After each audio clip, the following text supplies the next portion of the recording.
अष्टदिवसीय श्रीमद्भागवत महापुराण के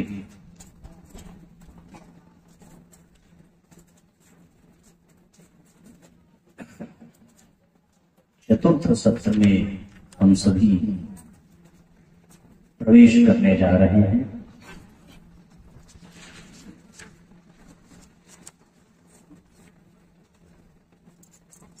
आज के इस पावन सत्र में उपस्थित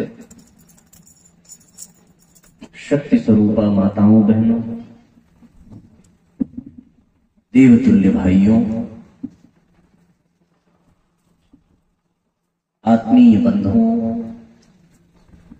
मंच पर विराजमान परम आदरणीय आचार्य जी,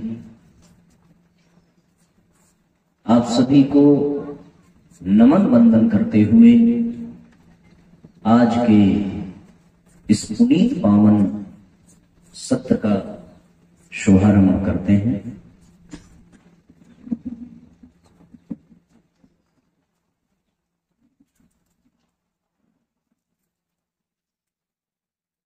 विगत 3 दिनों से हम सभी श्रीमद् भागवत महापुराण की कथा का श्रवण पान कर रहे हैं।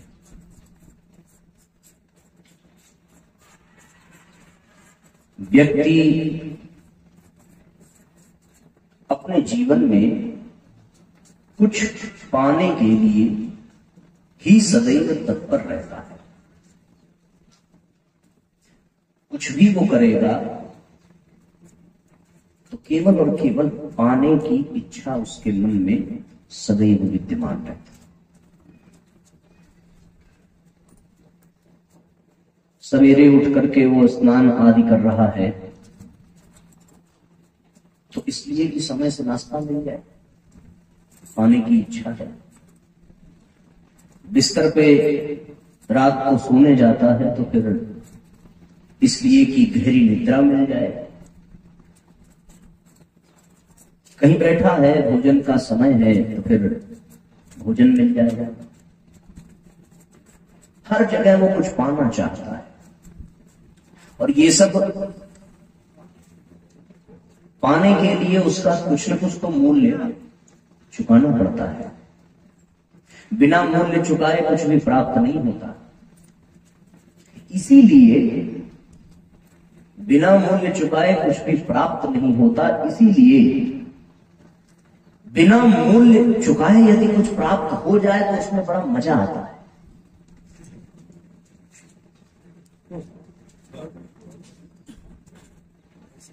बिना मूल्य चुकाए यदि कुछ मिल जाए तो उसमें बड़ा आनंद आता है। हमने सुना है कहीं किराए पर कुछ समय के लिए साइकिल दी जाती है तो उसका कुछ निर्धारित समय होता था कि भैया 2 घंटे के लिए आपको मिलेगा। उस 2 घंटे में व्यक्ति को मजा नहीं आता था। उसको मजा तब आता था जब 2 घंटा 10 मिनट बीत जाता था और वो साइकिल जमा करके जब वापस आता था तो अपने दोस्त को कहता था उसको पता ही नहीं चला, 10 मिनट अधिक हमने प्रयोग कर लिया। तो बिना मूल्य चुकाए कुछ मिल जाए उसका अपना एक अलग मजा है। यद्यपि कुछ भी पाने के लिए उसे मूल्य तो चुकाना पड़ता है। कहीं प्रत्यक्ष चुकाना पड़ता है, कहीं परोक्ष, पर कुछ न कुछ देना पड़ता है। आपको यदि सम्मान पाना है तो सम्मान देना पड़ेगा। आपको यदि प्रसन्नता चाहिए तो प्रसन्नता बांटनी पड़ेगी। ये प्रकृति का बड़ा सुंदर नियम है। आपको जो चाहिए आप वो देना प्रारंभ कर दें, आपको बदले में वो मिलने लगेगा। अगर आप किसी को गाली दें तो बदले में आपको अपने आप गालियां मिलने लगेंगी। यदि आप किसी को मारना शुरू करें तो भले आपसे कमजोर होगा पर बदले में वो आपको 1-2 जवाब तो देगा ही देगा। ये प्रकृति का नियम है। आपको जो चाहिए उसके बदले आपको वो देना पड़ेगा। यहां पर भी हम लोग कुछ न कुछ पाने के लिए आते हैं। हम अपना समय, अपना श्रम, अपनी प्रतिभा लगा करके यहां पहुंचे तो कुछ पाने के उद्देश्य से, और वो मिल जाए तो फिर मन गदगद हो जाता है। और यहां सत्संग में बैठने के पश्चात जो कुछ भी प्राप्त होता है उसके प्रति कोई आपको मूल्य भी देना नहीं है। बिना किसी मूल्य को दिए आपको प्राप्त होता है, बिना किसी मोल भाव किए आपको प्राप्त होता है। क्योंकि मोल भाव तो व्यापार में किया जाता है। बिना मोल भाव के जहां लेन देन हो वो व्यापार नहीं, वो परिवार में होता है। मोल भाव बाजार में होता है, परिवार में नहीं होता। तो यहां कोई मोल भाव करके हम लोग न हम आए और न ही आ पाए। यहां आने से पहले हमसे भी किसी ने न पूछा और न हमने बताया। कहीं कहीं जाने से पहले लोग पूछ भी लेते हैं, महाराज क्या दक्षिणा होगी, कितना चार्ज करें। हमारे गुरुदेव कहते थे कि हम लोग चार्ज लेते नहीं है बल्कि चार्ज करते हैं। 6-7 दिन में बैटरी एकदम चार्ज कर देंगे तो फिर वो साल 6 महीने आप बिल्कुल फुल रहेंगे। जो इसमें बातें लिखी गई हैं उसे हम बता रहे हैं। इन बातों का तो महाराज कोई मोल ही नहीं है। यदि इसे आप किसी अर्थ से तोलने का प्रयत्न करें तो फिर संसार की सारी संपत्ति इसके आगे फीकी पड़ जाएगी। यद वैष्णवा नाम धनम इति श्रीमद्भागवत कथा, ये वैष्णवों का धन है और ऐसा धन इसके प्रति उपकार में कोई और इसकी बराबरी कर ही नहीं सकता। एक परंपरा है कि ज्ञान मिल रहा है तो बदले में दक्षिणा दी जाए, जिससे कि जो इस परंपरा का निर्वहन कर रहा है उसका भी घर बार चलता रहे। एक परंपरा है। पर जिस दिन ये परंपरा में मोल भाव होने लगे कि इतने में नहीं, इतने में, ऐसे में नहीं, वैसे में, तो फिर वो परिवार नहीं रह जाता, फिर वो व्यापार बन जाता है। और धर्म व्यापार का विषय नहीं है, धर्म परिवार का विषय है, धर्म प्रेम का विषय है, धर्म परिष्कार का विषय है। तो इसलिए ये अमूल्य मोती है, इसका कोई मूल्य नहीं है। और इसीलिए व्यक्ति इसके प्रति कितना भी कर दे उसके मन में यही भाव होता है कि महाराज जितनी योग्यता थी, जितनी सामर्थ्य थी, उतना हमने करने का प्रयत्न किया, इसे छोटी सी भेंट स्वीकार करें। तो इसलिए परिवार में मोल भाव नहीं होता, लेकिन व्यापार में बिना मोल भाव के वो संभव नहीं होता। हम सब यहां व्यापार करने नहीं, हम सब यहां एक परिवार की भूमिका में, परिवार की भावना से बैठे हैं। आप हमारे अपने हैं, हम आपके अपने हैं। यात्रा और ये मिलन भले ही 7 दिनों का हो, पर वास्तविकता तो ये है कि ये 7 दिन का जो संयोग बना, ये इसीलिए बना कि हम लोग कहीं पिछले जन्म के कोई बिछड़े साथी होंगे। और ये 7 दिन की यात्रा इस बात को अंजाम नहीं देगी कि फिर आज के बाद हमारा कोई संबंध नहीं होगा। फिर जिस गली में, जिस चौराहे पर, जिस मोड़ पर, जहां कहीं भी कोई नजर आ गया, व्यक्ति उसी आदर, उसी प्रेम, उसी भाव से एक दूसरे को स्पर्श करेगा, अभिवादन करेगा, नमस्कार करेगा।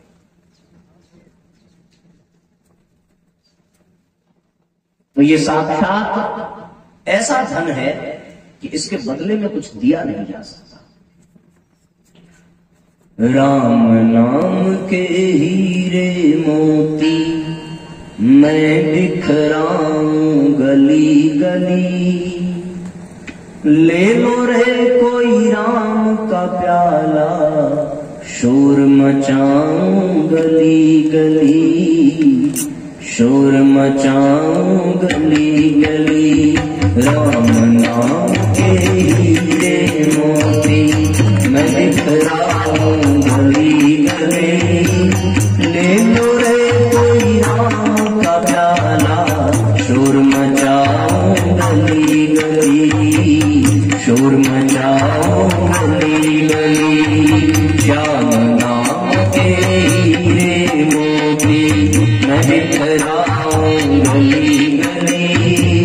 ले लो रे कोई राम का प्याला, शोर मचाऊं गली गली, शोर मचाऊं गली गली।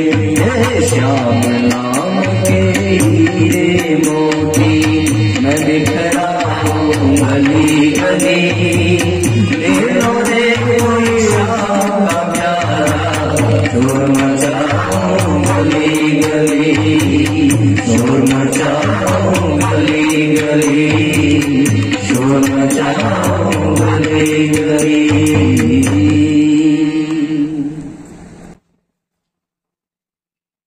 तो यहां पर वितरण का भाव है, संग्रह का नहीं। और भगवान सुखदेव के पास महाराज परीक्षित जो विद्यमान है, आज वो भी कुछ पाना चाहते हैं।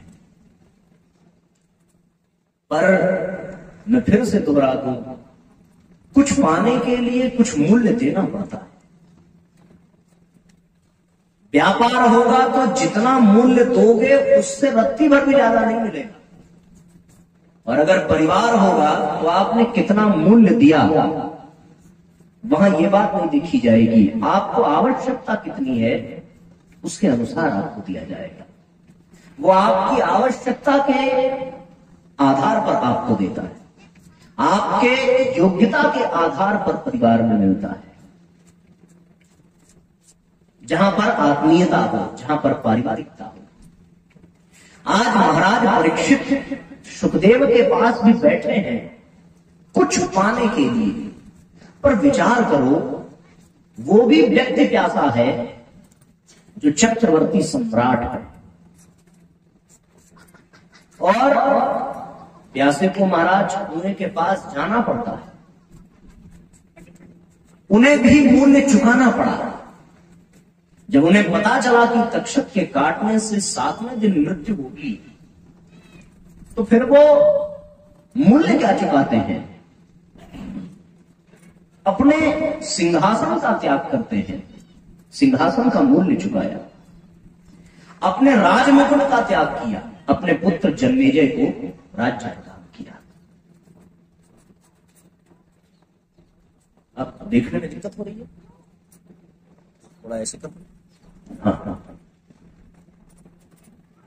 न केवल राज्य का त्याग किया, न केवल राजमुकुट का त्याग किया, बल्कि परिवार का भी त्याग किया कुछ पाने के लिए। जिससे अभी तक जो पाया था उससे जीवन में आनंद था, पर अब कुछ ऐसा मिल जाए जिसमें मृत्यु में भी आनंद। जीवन में आनंद के लिए राज्य था, राज्यपाट था, परिवार था, बच्चे थे, पत्नी थी, रिश्तेदार थे, नौकर चाकर आदि थे, सारे के सारे थे। लेकिन वो केवल और केवल जीवन को ही सुंदर बना रहे थे। वास्तविकता तो ये है कि जीवन की सार्थकता, जीवन की सफलता इस बात में है कि हम अपनी मृत्यु को सुंदर बना सके। अंत भला तो सब भला। वो पाने के लिए क्या क्या छोड़ते हैं? राज्य छोड़ा, परिवार छोड़ा, गंगा के तट पर जाकर के बैठे। कोई ऐसा मिल जाए जो हमारी मृत्यु को संवार दे, हमारी विदाई को संवार दे। चारों तरफ ये शोर मचा कि महाराज चक्रवर्ती साम्राज्य का एक सम्राट, उसको ऋषि का श्राप मिला है और उस श्राप से उसके मन में मृत्यु को संवारने की जिज्ञासा बनी है। उस जिज्ञासा को लेकर उसने कितना बड़ा त्याग किया है। उस त्याग का कोई पारावार नहीं है। जिस भी ऋषि के पास जाकर के वो प्रश्न पूछे, कोई ऋषि उनके प्रश्नों का उत्तर देने में स्वयं को सक्षम नहीं मानता। उसका कारण ये था कि जितने भी ऋषि हैं उन्होंने अपना घर छोड़ा है, परिवार छोड़ा है, समाज छोड़ा है, राज्य छोड़ा है, लेकिन उन्होंने अन्न और जल तो नहीं छोड़ा। पर महाराज परीक्षित का त्याग उनसे भी बड़ा है, क्योंकि परीक्षित ने अन्न और जल का भी त्याग कर दिया है। जब इतना बड़ा मूल्य चुकाने वाला कोई हो तो फिर बदले में उसे जो मिलेगा वो फिर कोई साधारण चीज नहीं होगी। अन्न जल का भी त्याग करने के पश्चात जब परीक्षित बैठे हैं गंगा के तट पर, तब उनकी पात्रता, तब उनकी योग्यता को देख करके सद्गुरु के रूप में भगवान सुखदेव पधारे हैं और व्यास पीठ पर आकर के आरूढ़ हुए हैं। उन्होंने पात्र देखा है। यदि वो सुपात्र है तो ही एक घड़ी भी कहीं न ठहरने वाले वो आज ठहर जाते हैं अगले 7 दिनों के लिए, केवल इसलिए कि उन्होंने ये देखा कि जो ये पाना चाहता है उसके बदले में जो मूल्य दे रहा है वो बहुत ही बड़ा भारी उपक्रम है। अन्न और जल का भी त्याग करना जीते जी ये बड़ा कठिन कार्य है, पर परीक्षित ने किया है।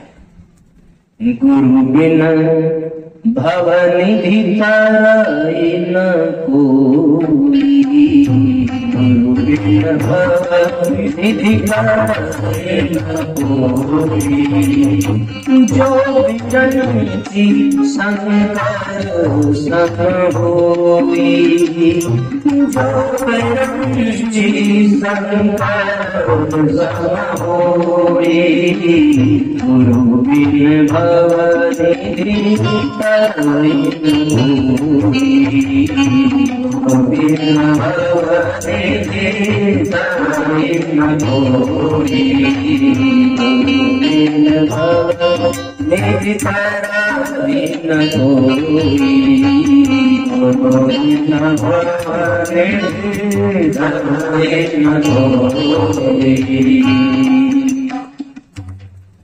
गुरु की कृपा बरसी है, पर गुरु को पाने के लिए कुछ छोड़ना भी पड़ता है, कुछ त्याग करना पड़ता है, कुछ मूल्य चुकाना पड़ता है, एक कदम तो बढ़ाना ही पड़ता है।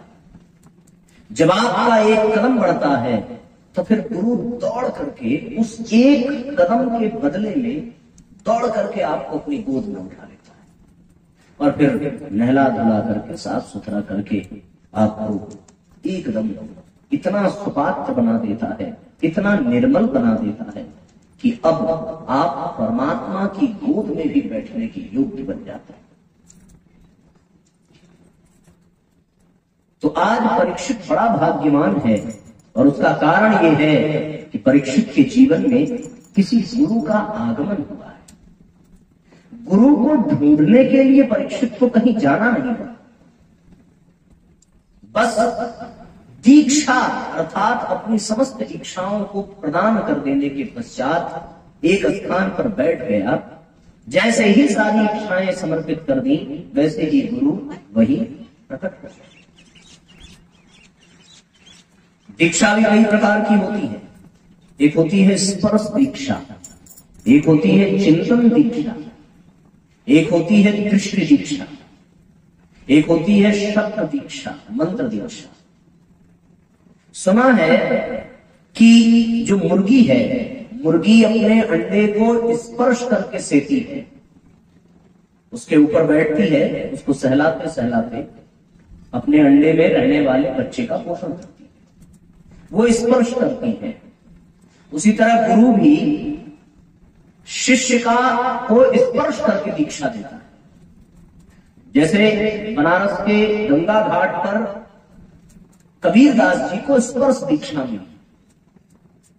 रामानंद जी से बार बार कहा कि दीक्षा दीजिए दीक्षा दीजिए, पर उन्होंने अछूत जान करके बार बार मना किया।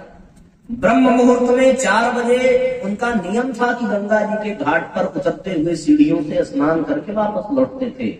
कबीरदास जी को ये बात पता चली, अंधेरी रात, गुरु के आने से पहले ही सीढ़ियों पर लेट गए और अंधेरी रात में दिखा नहीं, गुरु के चरण सीढ़ी पर लेटे हुए कबीरदास जी के ऊपर पड़े और जैसे ही ऊपर पड़े वैसे ही हे राम कहकर के गुरु जी घबराए।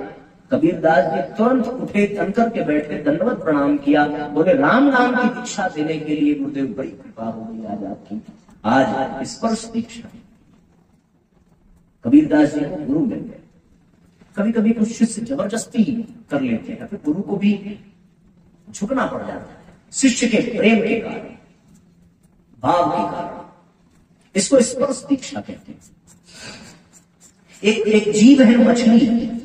मछली के बारे में ये सुना गया है कि मछली जो है वो अंडों को अपने स्पर्श करके नहीं सेकती है, बल्कि वो मछली केवल और केवल अपने द्वारा जने गए बच्चों को दूर से ही देखती है, केवल निहारती है, दूर से ही, उसके पास नहीं जाती। उसके देखने मात्र से, उसकी दृष्टि मात्र से उसके बच्चों का पोषण होता है, वो दूर से ही देखती है। गुरु शिष्य के पास नहीं जाता, स्पर्श नहीं करता, लेकिन अपनी दृष्टि बनाए रखता है। कहीं ये भटक तो नहीं रहा, कहीं ये फिसल तो नहीं गया, कहीं इसकी साधना में कोई रुकावट तो नहीं आ रही। वो केवल दृष्टि दीक्षा है, दृष्टि भर पड़ जाए। गुरु सामने बैठा है और केवल वो एक बार शिष्य के ऊपर नजर डाल करके निहार भर ले, शिष्य की गुरु से नजरें मिल भर जाए, तो फिर वहीं से गुरु की प्राण शक्ति शिष्य में प्रवेश कर जाती है। परम पूज्य गुरुदेव दीक्षा देने से पहले अपने नेत्रों पर जल उपवास के दौरान काला चश्मा पहना करते थे। प्रसंग आपको पता होगा, गायत्री तपोभूमि की स्थापना के समय में उन्होंने 24 दिन का जल उपवास किया था। किसी ने पूछा था कि आप चश्मा क्यों पहनकर रखते हैं काले रंग का? बोले इन आंखों में इतनी साधना से शक्ति भर गई है कि जिसके ऊपर दृष्टि पड़ जाए वो उस शक्ति को संभाल नहीं, उसको दृष्टि दीक्षा कहते। कोई कर्मकांड नहीं, कोई बवाल नहीं, बस गुरु ने देख भर लिया, नजर भर के शिष्य का कल्याण हो जाता, केवल और केवल।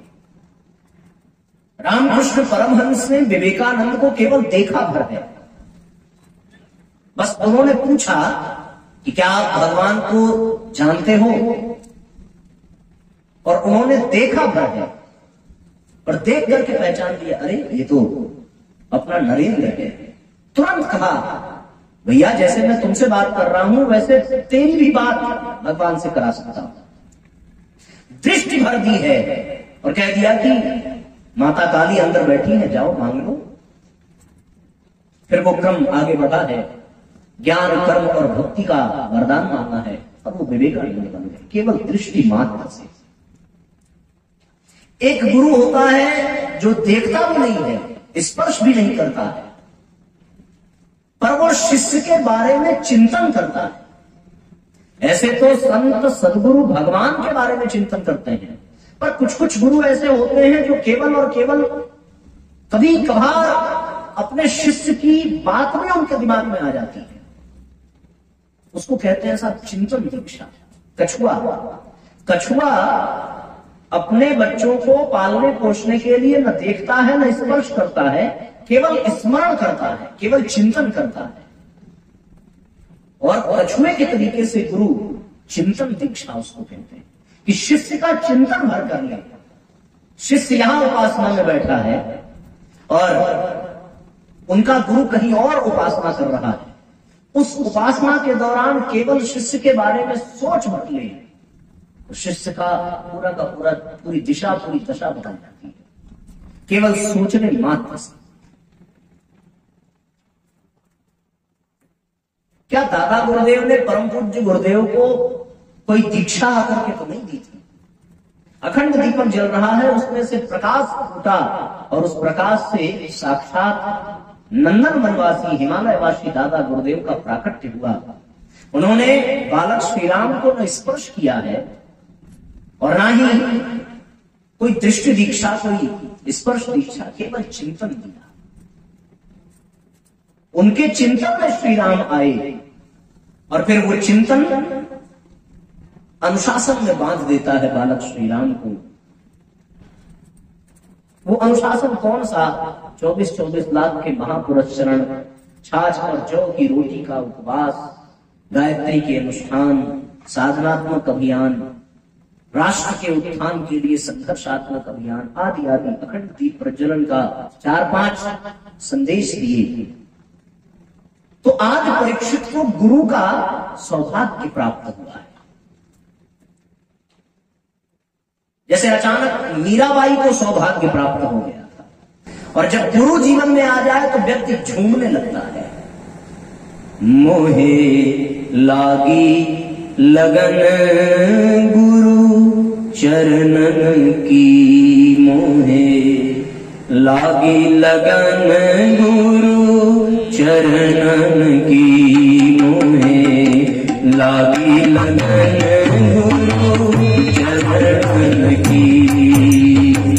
चरण बिना मुझे कुछ नहीं भावे, चरण बिना मुझे कुछ नहीं भावे।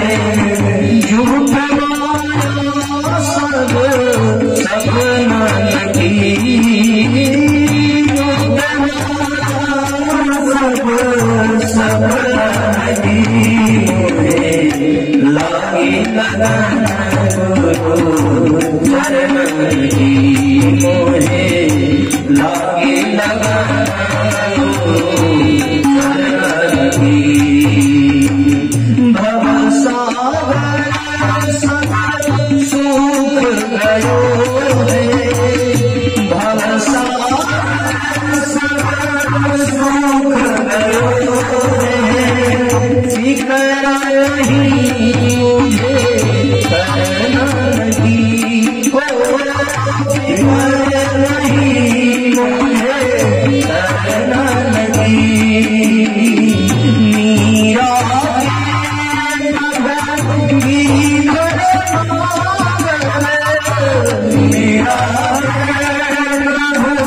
मेरा